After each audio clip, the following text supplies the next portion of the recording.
now that we are live. Okay. Hi, We are everybody. live. What's up, everybody?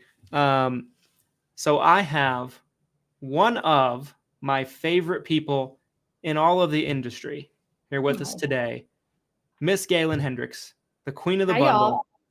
And I probably should trademark Medicare Mom, Yes. because I will go to my grave saying that I was the first person to come up with that name. You were. And today we're gonna have a great conversation with Gaylan. Kind of what we had in mind was, if anything else, to kind of give you guys a little bit of a preview about what you might be able to expect from Gaylan at the summit coming in June. And of course, anytime we get on a video with Gaylan, it's always a tremendous amount of value. She was starting to go and like start talking about all this stuff. I was like, wait, we save this for the video. First things first, how are you doing today, Medicare Mom? Well, so fantastic.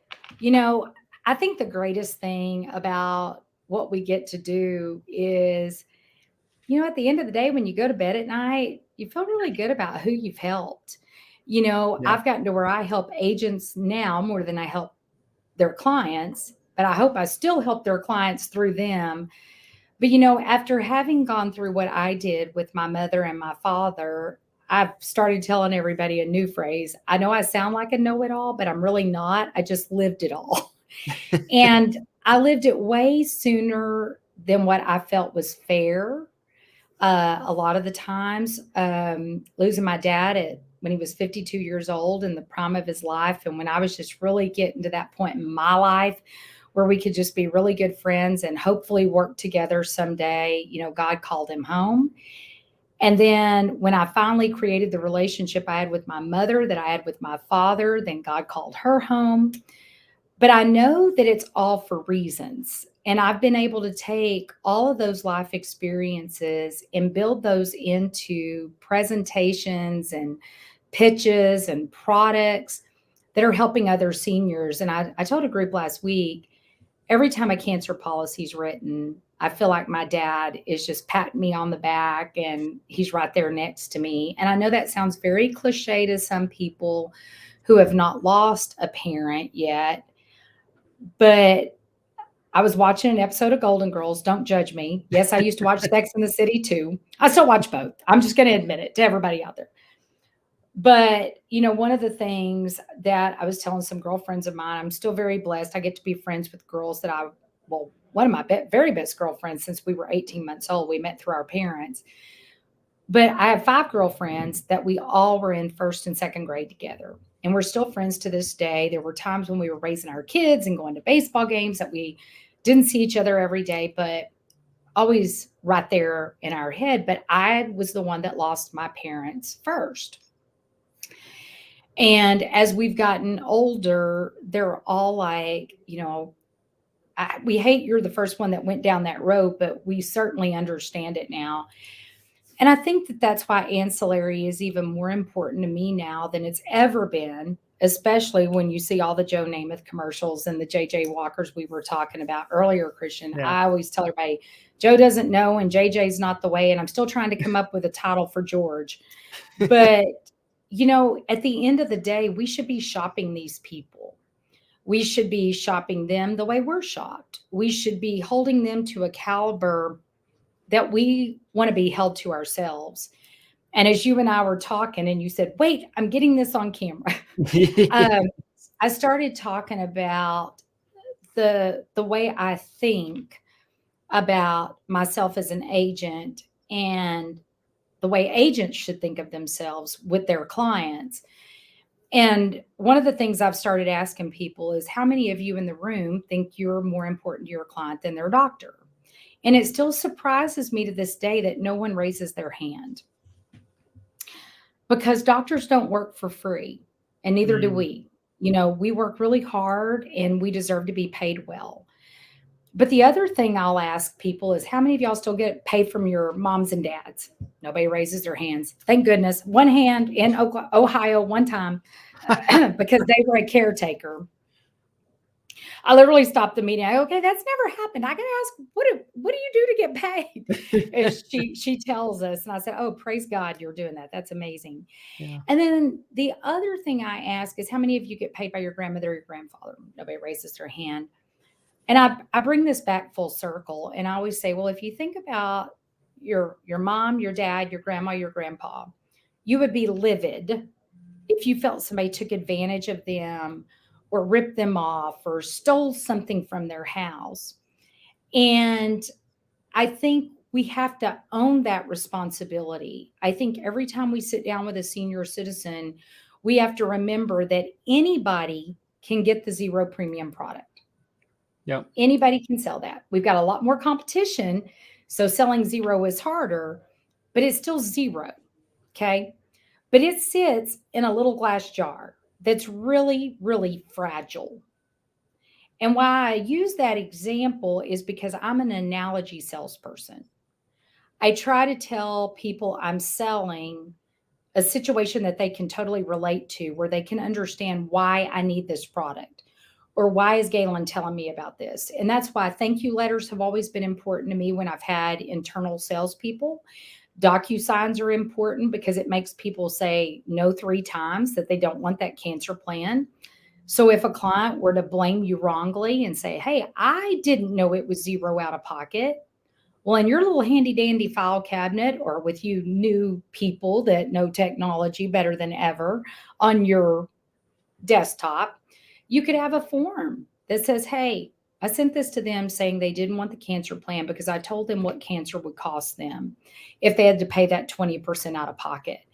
And that is the danger we face with these Joe Namath commercials, is because they're preaching and teaching 0, 0, 0, 0 for a list this long. You can get everything from a massage to your house cleaned, and they're lumping it all in one category. And when you call in, they're asking for your MIB number, and then they're telling you, okay, you're going to get a bill is zero, But at the end of the day, there's no education. There's no explanation. Yeah. And so during the toughest times of our customers' lives, they're going to want to call on us.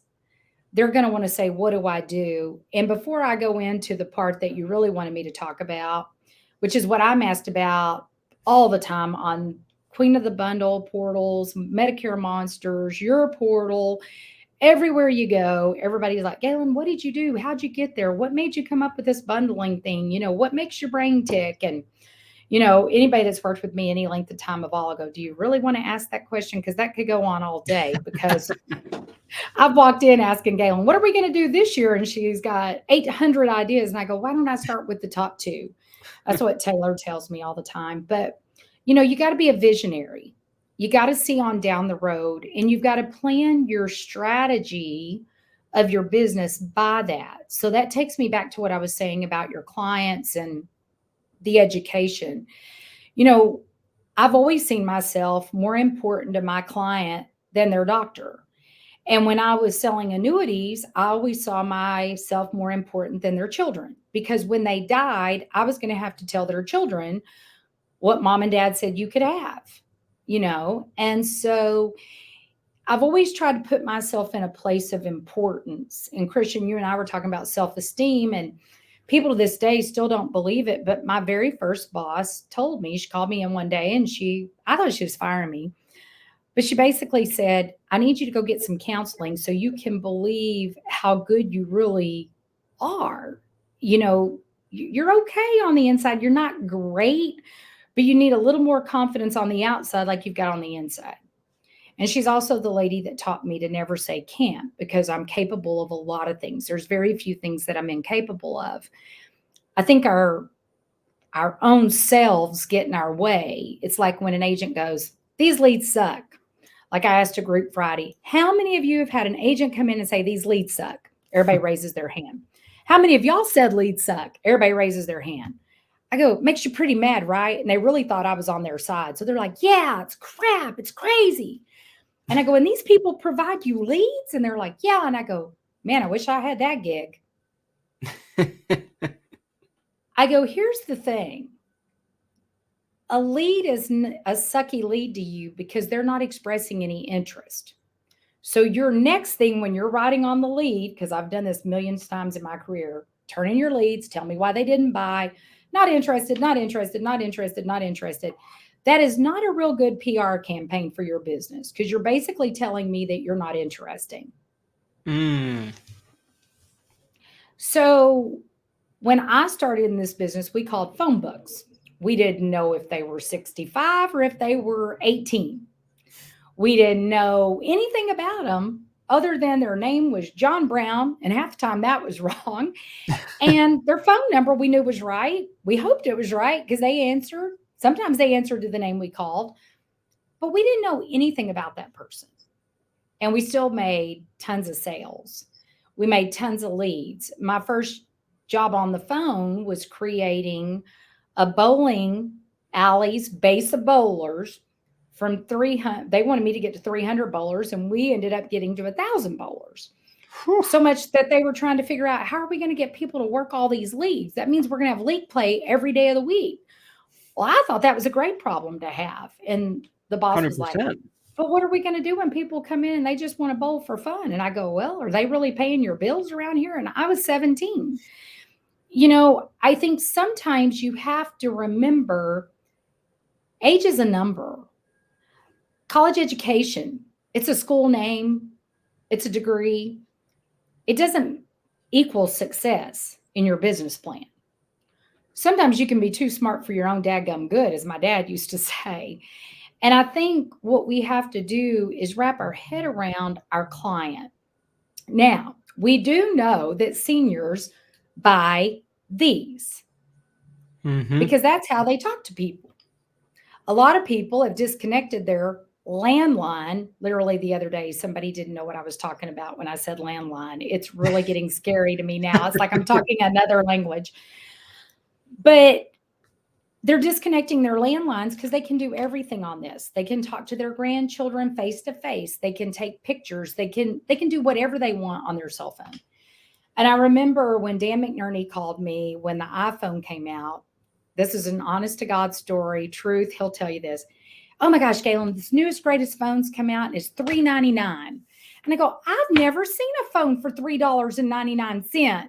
Where is that? And he goes, no, $399. I go, I'm not paying that for a phone. That's ridiculous. Because used to, you could sign up for a mobile phone and they gave you the phone for free. Yep. And you just paid for the service. Now you paid an outlandish amount for that service. It's like long distance used to be. You paid 32 cents a minute to call somebody out of state, and you paid 35 cents to call somebody in state, which never made sense to me that it costs more to call somebody in your state than out of your state. But that's the way it worked. And then I started thinking about that the other day. And I've told a lot of people this story, but now I've gotten it even bigger and better. That's how all of us agents are, right? But when I first thought about this as $399, that just seemed ridiculous and crazy. Well, I think this new job right here was like $13.99 because I got the most amount of memory I could get, insurance on it. So we have people paying insurance on these things that they never file a claim on, but yet they're telling you they can't afford $1 a day to buy a cancer plan to make sure they can take the cancer drug that might save their life. So Steve Jobs is winning because our priorities are about immediate reward. They're not about long-term planning or long-term planning. And this goes back to where my dad said, being a life agent, I only heard from the people's kids I didn't sell. The only time I heard from the people's kids I did sell was an invitation to their funeral. But I would get this call, and it started off pretty much the same way every time. And I knew what it was, and it would start making my stomach hurt, and it would start making me sick to my stomach. And I would spend all night thinking, how could I have sold these people? What could I have done differently? And he said, I finally got to the place where I was like, I've got to come to this rubber meets the road where I'm not making myself miserable at night when that's the only time my family has me. So we came up with this thing. I'm going to ask them 3 times. And I'm going to know I asked them and then I'm done. So I've kind of taken that daddy lesson into my own world and trained agents saying, guys, we need to go 3 no's either lead to a yes or on to the next. Mm. We cannot blame ourselves if we've asked 3 times. Their priorities are not where they need to be right now. And you're wasting time and efficiency and dollars you could be making with somebody that really values what you do. So I guess that'll lead me into a little bit about, Christian, your question of what do you want to talk about at this year's conference? And I told Christian, I said, I think we could do a couple of things. I think we could do where you could just ask me anything you want. I'm pretty good, unplugged and uncensored. There's not an objection I haven't heard that I don't like. So you might have a new one. But the thing I've been getting the most of is, how did you grow up in the business you grew up in? When you decided to leave and go out on your own, what gave you that courage? How did you know it was the right time? What made you decide then and not before then, or you did it too soon, or you didn't do it soon enough? And, I try to answer these questions as just as truthful and as transparent as I can. A lot of time has passed over the last 22 years, so some of it may be forgotten. But I think one of the things that made me finally decide it was time was because I quit loving my going to work. I loved all the people around me, but I didn't feel appreciated. I didn't feel taken seriously. And I'd never felt that way before. And what had happened in my world is the guy that I'd worked with at that time, gosh, for about 12 years, 13 years, had brought his son into the business. And I had kind of raised his son. And his son started becoming disrespectful. His son started doing things that he would tell people not to tell me about because he knew I was a compliance person. And I would probably say, that's not cool. There's probably operations persons today that would say, man, Gaylan, have you changed? I don't think so. They might say, but I still try to do things totally right. There are some things that, I'll help an agent on that. Yes, they probably should have done it themselves, but, I always try to figure out how to take care of people and get them to the next step. But yes, you do have to teach them to hunt for themselves. Mm-hmm. And I'm getting better at that instead of being the protector. But I also think that's what brought a lot of agents to me. They saw somebody in me that they didn't have, that cared about their welfare and cared that they were successful. And I've also learned you're going to have haters in this business. The more successful you get, the jealousy comes out in people, even though they'll say, it's not jealousy, you just didn't do it right. Well, I don't know what they're talking about 90% of the time because they won't ever give me a fact to back up their statement. If they would, I would be able to answer the fact. But I'm always really good about saying, well, why do you say that? Can you give me an example so I can improve upon that? But I think the first thing I did that I would suggest to everybody out there that they put down as the first concept of success is work hard. There was a couple of FMOs not too long ago, about a year and a half ago, where I would have agents that defended me over and over and say, hey, there's this FMO out there calling you a dinosaur and say, you've never sold policies and you've never done this. And I decided at that moment, instead of being that dinosaur, I would just soar and I would just fly above the rest. And I always try to make a play on words because, one, I think it's funny. And two, it challenges me to be better than I was yesterday. And I could have gotten really mad. I could have fired off a letter. I could have went crazy on this guy because this guy obviously proved he didn't work out. So a lot of the things he was saying about me, he probably didn't look in the mirror. Because, one thing I've always tried to do is to stay relative. I don't know everything. I have told people I'm good at social media. I'm not good at technology. So I always try to find somebody that's really good at that so they can help me. But the one thing I really try to do is make friends. I've learned anybody can make an enemy. It's not difficult. And this person at the time that he was saying all this stuff about me, he could have really used me because a lot of his agents wanted me to speak at things they were doing. And instead, this person was telling them I wasn't available, that I said I wasn't available, and I'd never gotten an invitation. And I tell people that because they say, well, aren't you bad mouthing him now? And I say, no, because I'm not mentioning his name. Typically, I don't even mention a pronoun. I just did. So, yes, you called me. But there are a whole lot more he's than we's. But hey, we're gaining. We just talked about that, right, Christian? Man, there are so many women and successful women in this business. It's amazing. And I hope women stop and give the men in your life credit for that, because what I've learned is it always takes somebody to support you to be as good as you can be, whoever that is, whether it's a boss, a mentor, a father, a husband, son sometimes. So the men in our life are very important. It's just like at 8% Nation a couple of years ago, I had all the men stand up in the room and I said, I want you to look beside you of how many women are sitting down, and those are somebody's mothers. There's somebody's sister, there's somebody's grandmother, there's somebody's aunt. And if you've treated them badly, then that means that somebody's treated your loved ones badly. So try to remember that. And let's just all be respectful of one another. But I think there's no better way to prove that than just hard work. I've worked hard my entire life.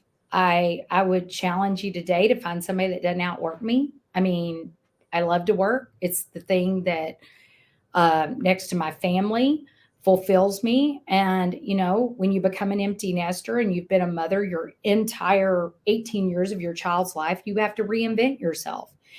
And sometimes that's hard. It's really, really hard. I think it's harder on mothers than fathers, because fathers are not going to show it. Mothers are going to show it. And, you know, when your family finally says, hey, we're going to go do this, and you're like, without me, you know, you're like, what am I going to do? And then you go back and you go, well, I did that without my mom and dad. So yeah, they should probably do that without me. But you have to reinvent yourself. And I can't imagine a better industry that you get fulfilled as much as you do in the insurance industry. And I've started telling marketers and recruiters, go after real estate agents. You know, those people that are going into the real estate market have already latched on to the commission only thing, which is the hardest thing for us to sell as marketers when we get somebody that doesn't have a license, or they just got one and they're still working part-time. And these people that get into the real estate industry have been fed a line that there's all this market out there. Well, there is, but there's a lot of houses that have 5 or 6 marketers trying to sell it. And I would love for them to say, my lead's not interested. Shoot. I mean, the lead is there. It's for sale. It's up to you to sell it. And so I think looking at what they pay for CE, and, you know, how hard they're willing to work, and they really just want to be there for their families, but they want to work when their family's not there. We should encourage more of that as an industry. And I think we're getting a whole lot more Mr. Moms, which I don't think they should be called Mr. Moms. I think they should be called what they are. They're dads. And dads matter. You know, my dad was very influential in my life.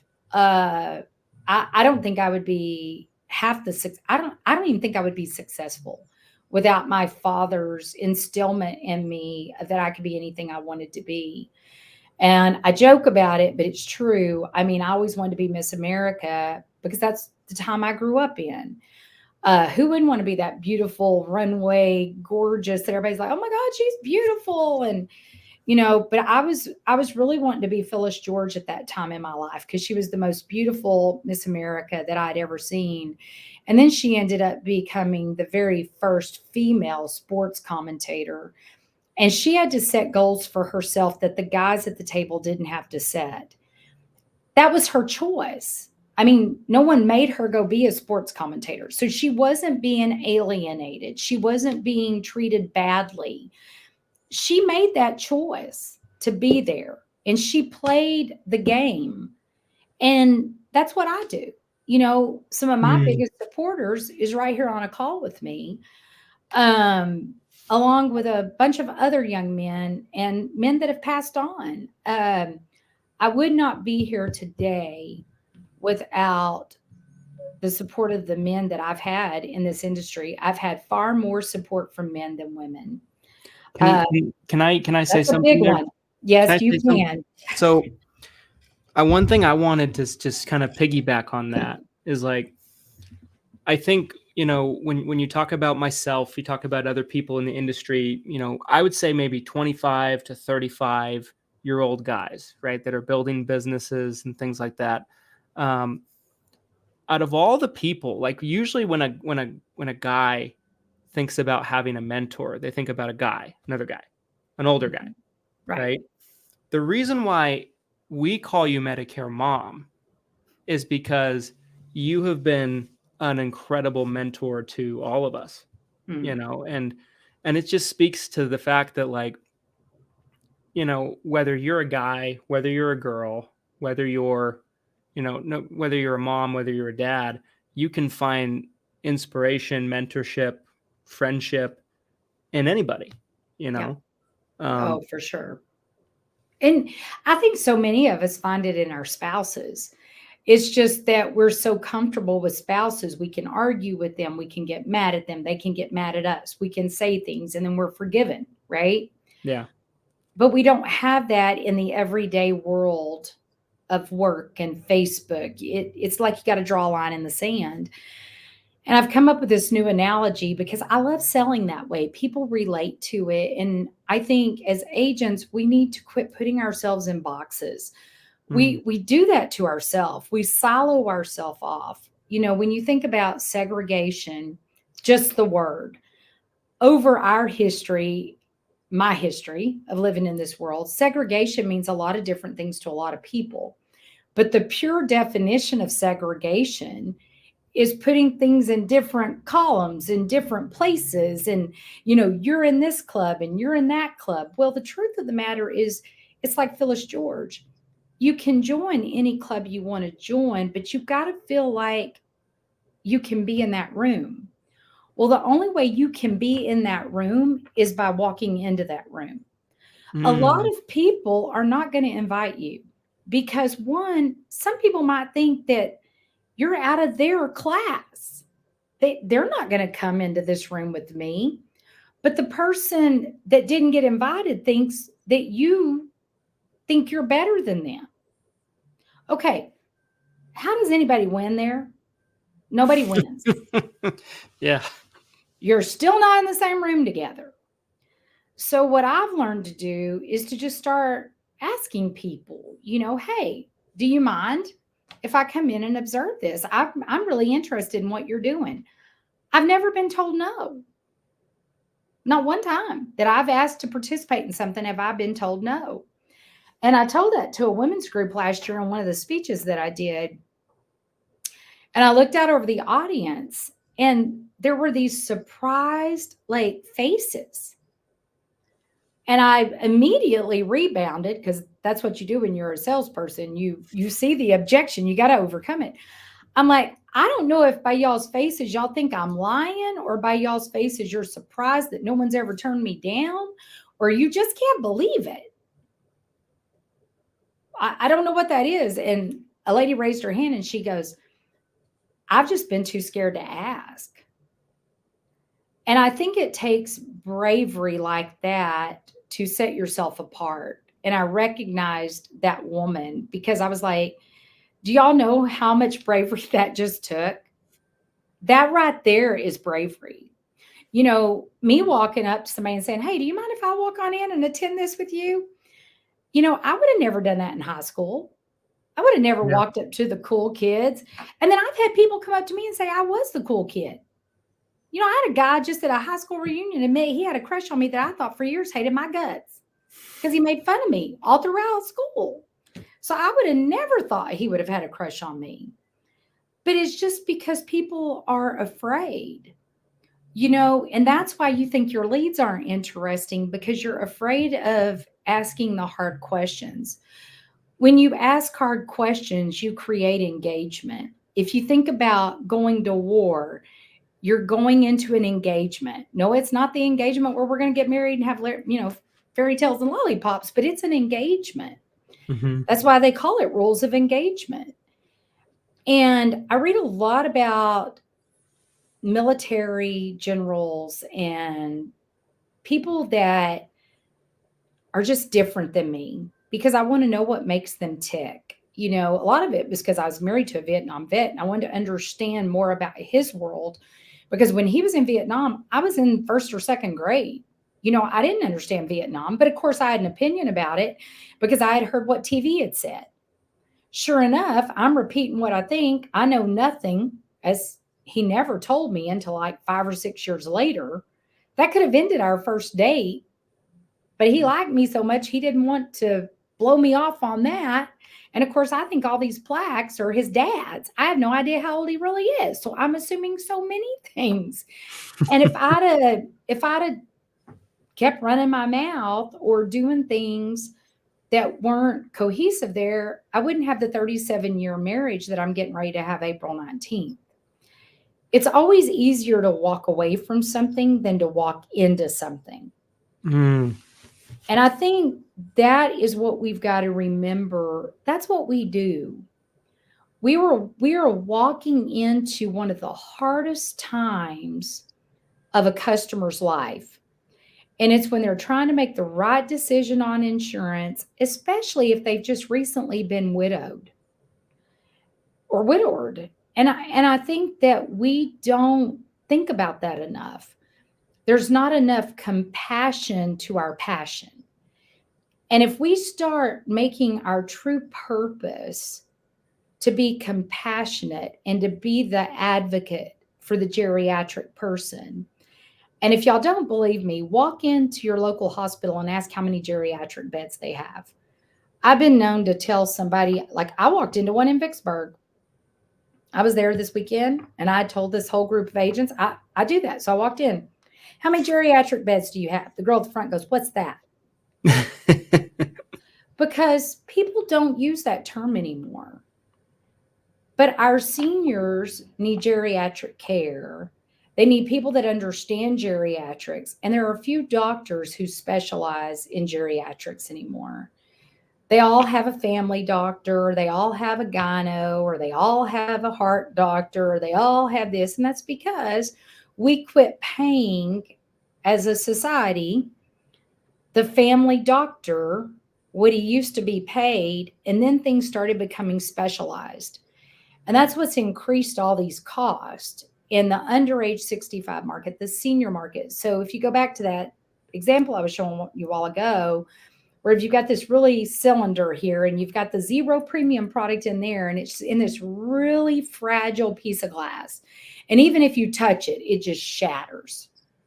Well, that zero premium is up for grabs for anybody. Anybody. My grandson could have sold it. Because the way the TV sells it, they don't want to hear anything else. They like living in that world of, I'm getting all this for zero. And so if you start building product around all those zero premium products, that's when you start insulating your client and you start capturing them as yours. And when I'm out there selling, or when I've been out there selling, and that was part of this dinosaur story, she probably hadn't sold a policy in 25 years. Wrong. But the truth of the matter is I know how to sell. And I know how to get clients convicted. I know how to get agents convicted. And, and I've had a lot of people over the years going, hey, with all these Facebook starting up and all these charges, why are you still not charging a monthly fee? I want to pay you. I've had big call centers say, I'm not going to write all the products you write. I want to pay you to be a consultant. And I keep saying no to that because that's not what my model is.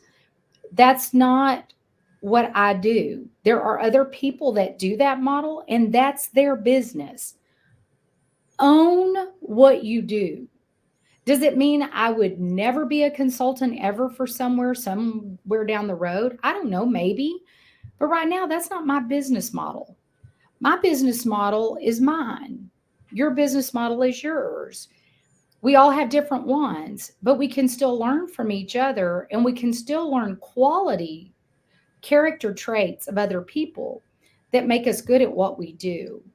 And so, for instance, what I do now is when I'm with somebody like Christian, I literally get off that call and go, why do I love working with Christian?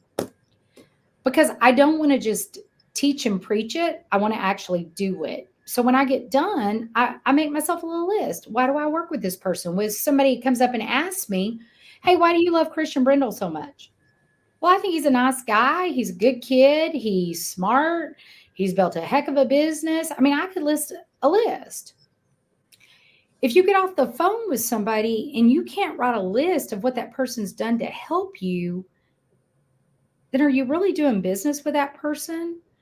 So that's what I try to get agents to think about their clients. They're not going to refer you if when they get off that call, they don't really know what you did for them.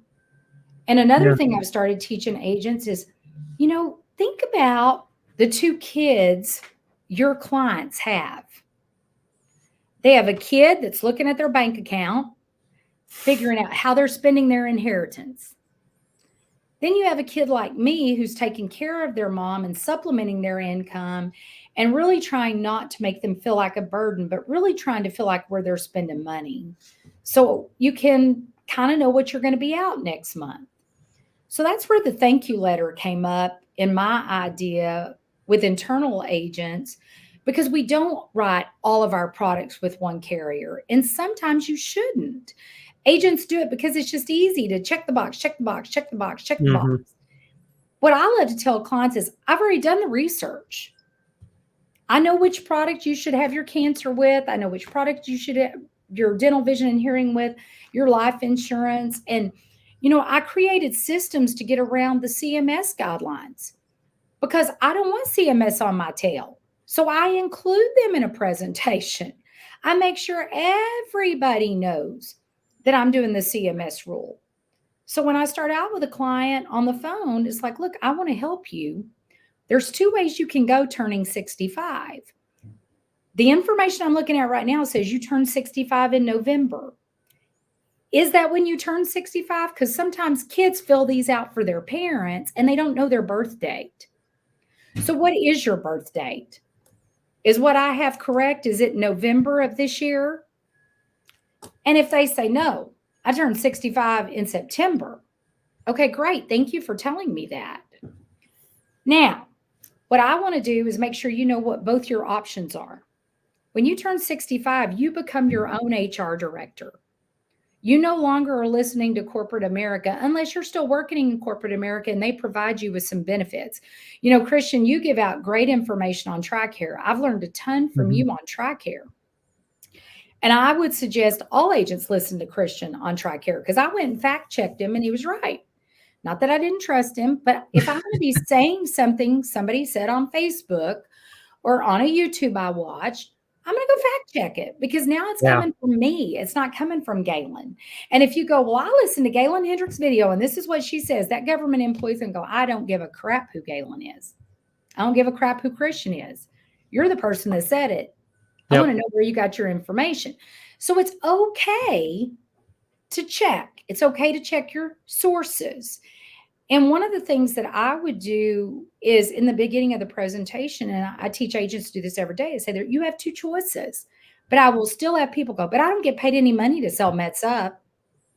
Excuse me? Okay, first of all, I wouldn't be here today without Mets Up. Yeah. My mother couldn't wait to turn 65 to get a Meds Up because she had a 5-star Med Advantage plan in a below 1-star rated facility and sat in a wet diaper for 36 hours in a lobby. So I tell everybody, check your options. Some are good for some people. Some are better for others. Make sure it fits in your dynamic. But anyway, back to where I was quoting is, Mr. Brindle, you have two choices when you turn 65. You can go down the zero premium route that you called me about, that you see on all the TV commercials. I will clarify a bunch of that because some of that is just lumped into one, and that is not one plan. that is about 5 different plans on one TV commercial. So Mhm. we're going to break it down as to what you're going to get with your plan, because some of that's even other states.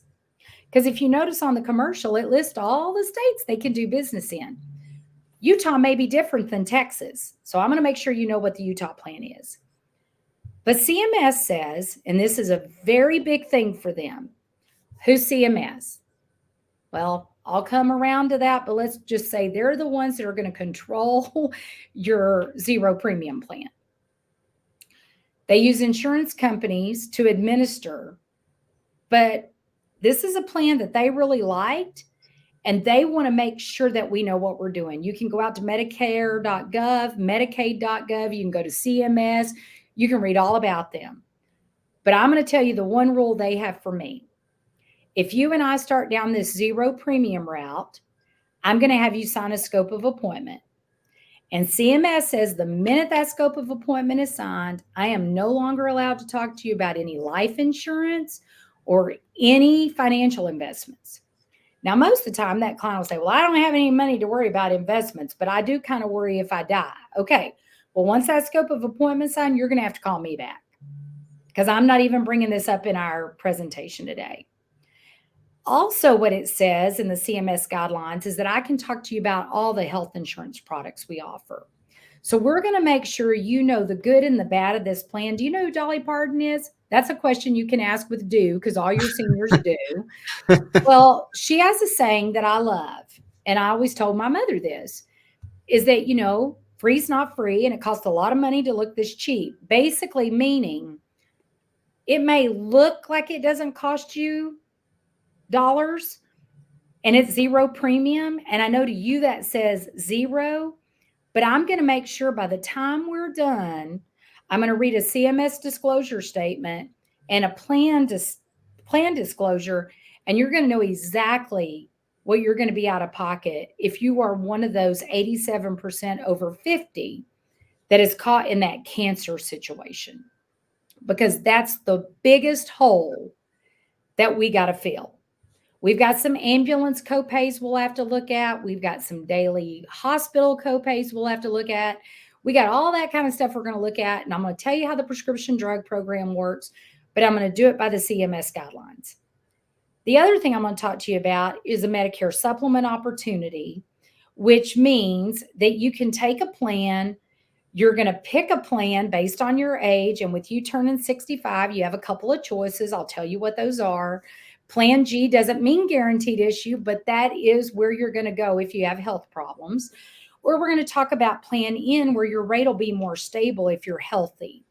We're also going to talk again about the cancer statistic, because this is another place that seniors get hurt. And we're also going to talk about dental, vision, and hearing, because those TV commercials have taught our seniors that all your dental's covered, all your vision's covered, all your hearing's covered, and nothing could be more than the truth. So we're going to make sure we lay all that out for you. How does that sound to you right now, Mr. Brindle? Sounds pretty good. Sounds reasonable. Okay. So now you've set up expectations. So when you talk about working hard, and my second thing is learning well, I've listened to a lot of presentations that agents have done in the Med Advantage market, because when I was designing the cancer plan for Aetna, I had to learn Med Advantage, because after what my mother went through, I was like, I'm never selling a Med Advantage plan. I hate them. I just drew a line in the sand.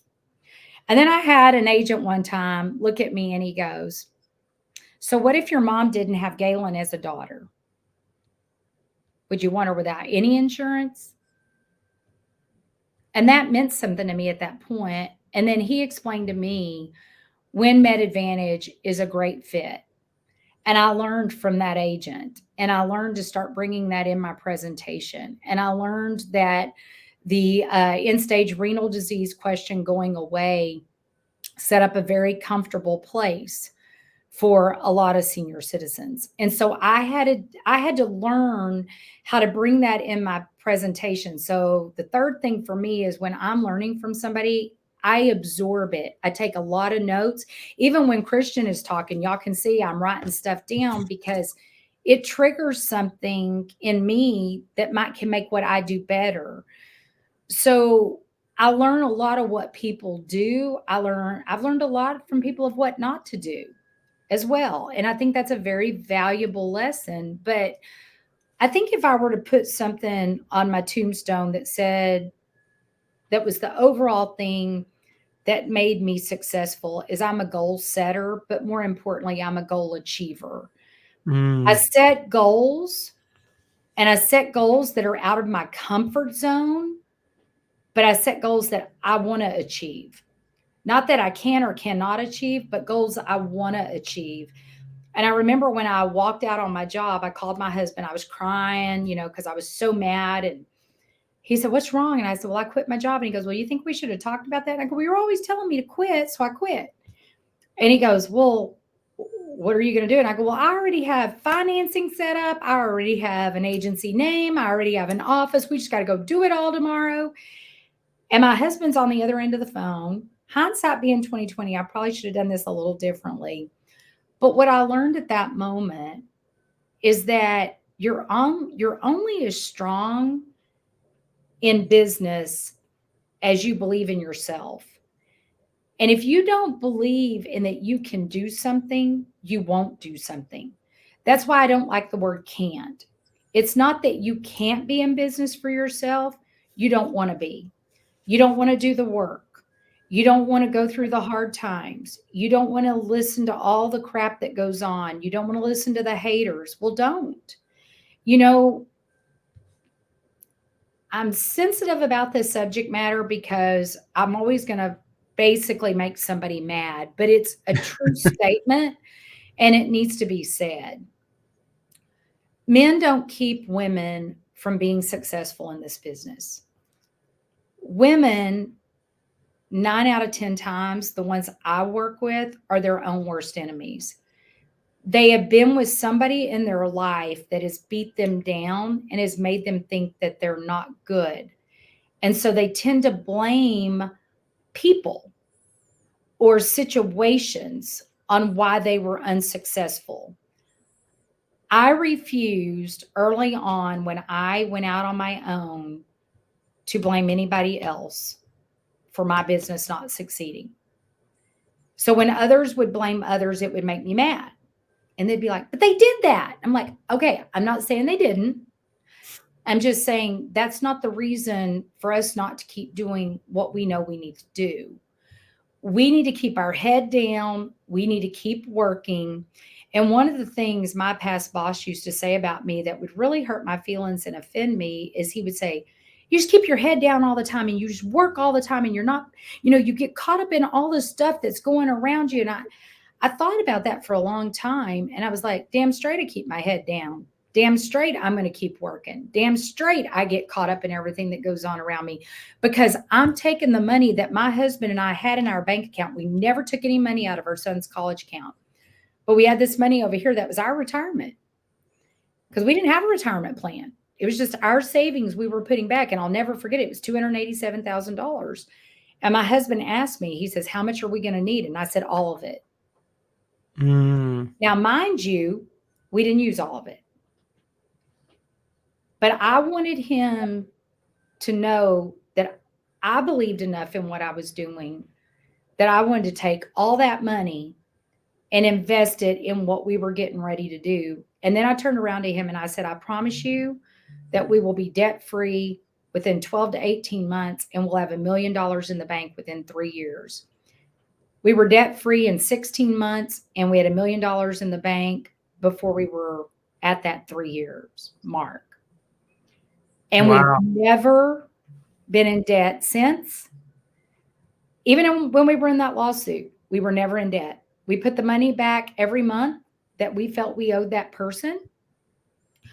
And when it was time to settle it, we were able to pay it in full because we disciplined ourselves. So the biggest advice I can give to anybody watching this about building your own business, I think the thing that I was a difference maker on is I didn't have something to prove to Christian or something to prove to my last boss or something to prove to somebody who made me mad.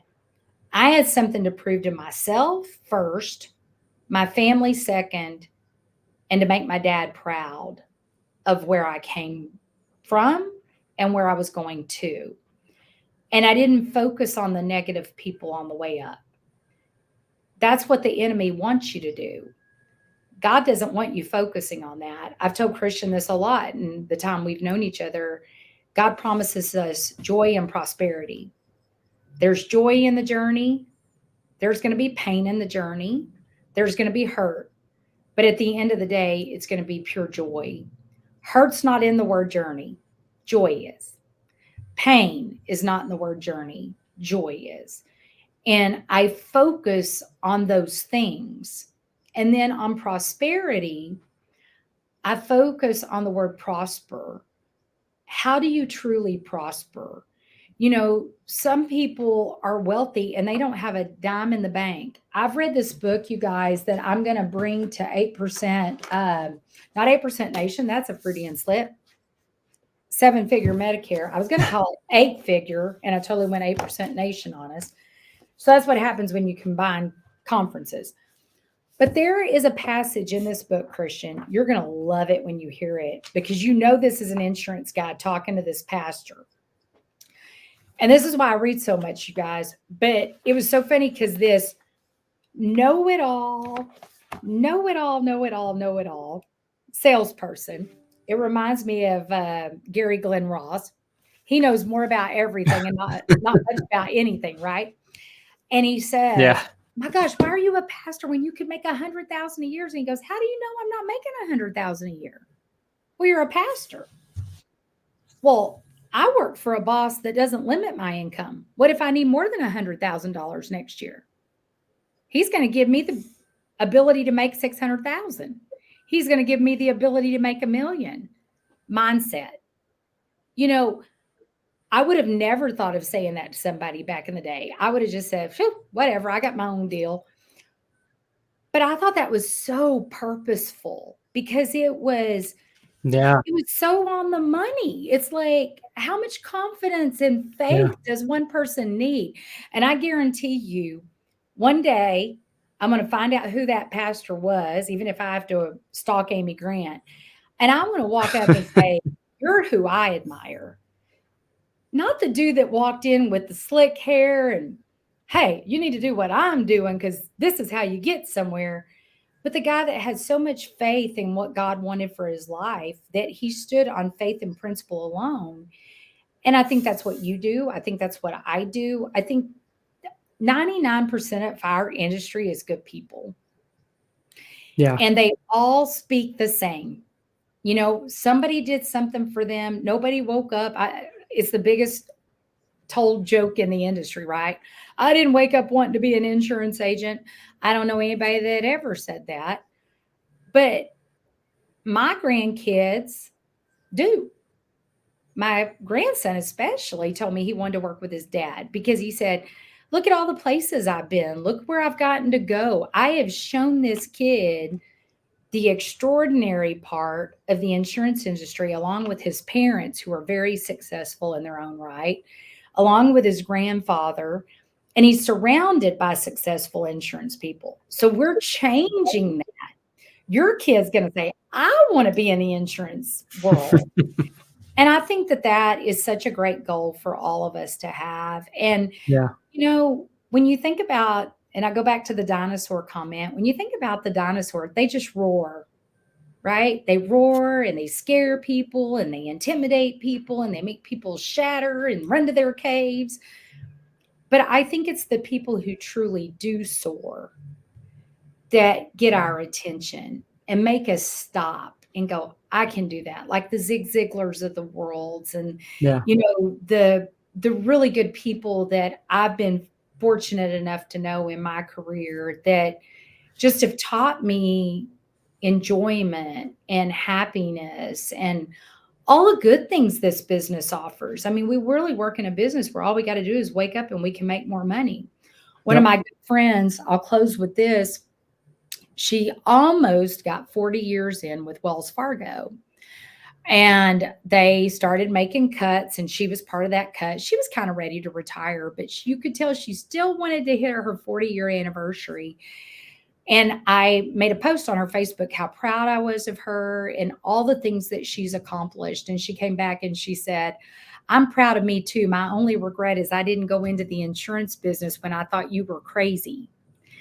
And so she's gotten to go on a lot of these trips with me and see all the great people. And she comes back every time going, oh gosh, that guy was so nice, or that girl was so sweet. And, it gives me a new appreciation for the industry we're in. And so, I'm super excited about our conference. I think it's going to be better than last year. I loved all the commentary you got. I mean, that made a mama proud. Uh, Seeing everybody get what I can get any day I call you. And just all the people just sitting off in corners and networking and talking and putting themselves in the circle. And you guys remember, when you put yourself in a box, you got four sides competing with each other all the time. When you walk into a circle, the circle closes back and it never loses its shape. It's always a circle. So know you're included, even if no one invited you. If you're at that conference, you're welcome to walk into any circle, any table that's having a conversation. Just introduce yourself. Yep. Tell them who you are, what you want to learn. We work with some of the friendliest people on the planet, and we're not salespeople.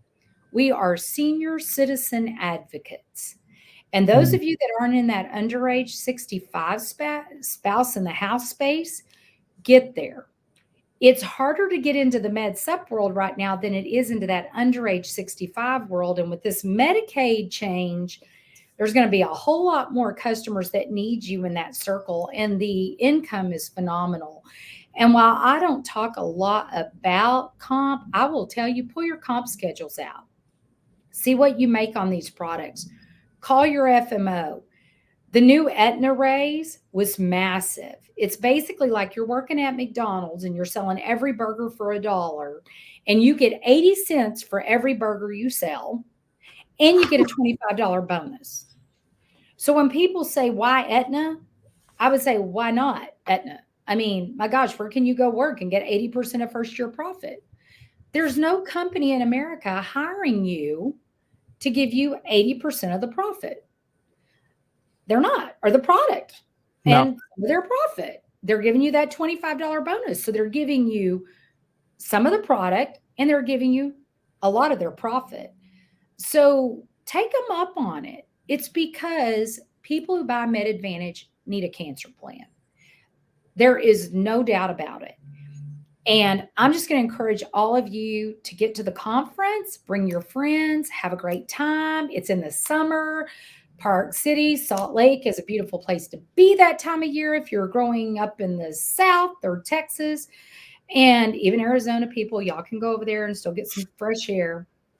But we just want you to be in the room and we want you to feel part of our community.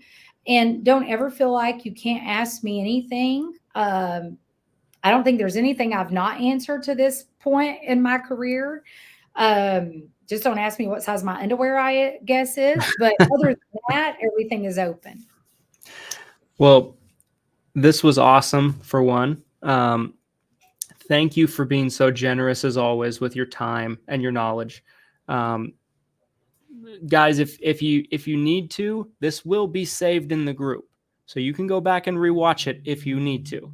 And secondly, we'd love to see you at the conference. We'd love to see you at the summit this summer. Not only will Gaylan be there, and not only will she be presenting from stage with all of her majesty and all of her wisdom, but we have a lot of other great people that are speaking as well. Friends. A lot of just, people that maybe you haven't seen at an event before. So that's always something that we're really excited about.